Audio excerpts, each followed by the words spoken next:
లేదు. వాళ్ళెవరో గూడా తెలీదు.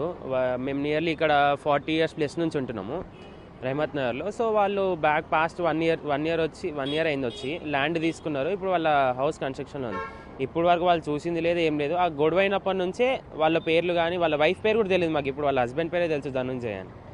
అంటే ఇప్పుడు ధనుంజయ్ ఒక్కసారిగా మీకు ఎలాంటి పరిచయం లేదంటున్నారు. వచ్చి వెంటనే ఆ మూగజీవి మీద దాడి చేయాల్సినటువంటి అవసరం ఏముంది? దాంతోపాటు మీ అమ్మ నాన్న మీద కూడా దాడి చేయాలంత కక్ష ఏముంది అసలు మీ మధ్య?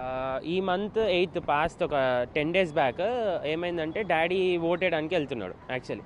సో, డాడీ రోజు ఆఫీస్‌కి 10:00కి వెళ్తాడు. ఆ టైంలో మా పెట్ కిందికి వచ్చేసి డాడీ ఆఫీస్‌కి వెళ్ళిపోగానే మళ్ళీ పైకి వెళ్తాడు, లేకపోతే డోర్ బయటికి వచ్చి చూసేసి లోపలికి వెళ్ళిపోతాడు. ఆ ఓటేయడానికి వెళ్తున్నప్పుడు ఏమైందంటే గేట్ ఓపెన్ ఉండే. సో, డాడీతో పాటు బయటికి వచ్చింది. సో, వాళ్ళ కన్స్ట్రక్షన్ హౌస్ సైడ్ వెళ్ళింది అది. ధనుంజయ్ అనే వ్యక్తి వచ్చిండు ఇంటికి. వాళ్ళ కన్స్ట్రక్షన్ సైట్కి వచ్చినప్పుడు ఏమైందంటే ఆయన స్మెల్ చూస్తుంది అది. సో, డాడీ అప్పుడే దాన్ని పట్టుకొని మీరు జరగకండి, అది చూస్తే ఒర్రుతుంది అని చెప్పాడు. చెప్పిన తర్వాత ఆయన జరిగి ఏంది కుక్కని కరిపినీకి పంపిస్తున్నావా, మూగజీవాలతో కరిపినీకి పంపిస్తున్నావా నువ్వు కుక్కతోని, అది కరుస్తే మెడలు ఇచ్చేస్తా అది ఇది అన్నాడు. అన్న తర్వాత వాళ్ళ వైఫ్ ఉండి మీ కుక్కలతో కరిపిస్తున్నావా నువ్వు, దమ్ముంటే మనుషులతో కొట్లాడు, కుక్కలతో ఏం కరిపిస్తున్నావు నువ్వు అన్నది. సో, వాళ్ళ హస్బెండ్ని రెచ్చగొట్టింది, ఆయన రేజ్ అయిండు.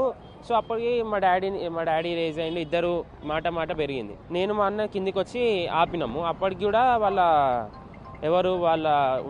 వైఫ్ అప్పుడు కూడా కట్టెతో దాడి చేసింది నా మీద, మా డాడీ మీద. చేసిన తర్వాత పోలీస్ కంప్లైంట్ అయింది, ఎఫ్ఐఆర్ అయింది. సో, వాళ్ళు ఇన్వెస్టిగేషన్ చేసే ప్రాసెస్లో ఏమైంది, ఈ ఎలక్షన్స్ అయినాయి. ఎలక్షన్స్ అయితే ఏమైంది, 3 డేస్ డిలే అయిపోయింది. డిలే అయిపోయేసరికి మేము ఇంట్లో లేము. హాలిడేస్ వచ్చినా నేను మా అన్న 3 డేస్ వెకేషన్స్కి వెళ్ళాము. సో, ఆ టైంలో ఇంట్లో ఎవరు లేరు, కార్ లేదు ఇంటి దగ్గర అని చెప్పేసి వాళ్ళు ఇది 3 డేస్ నుంచి ప్లాన్ చేయడం జరిగింది.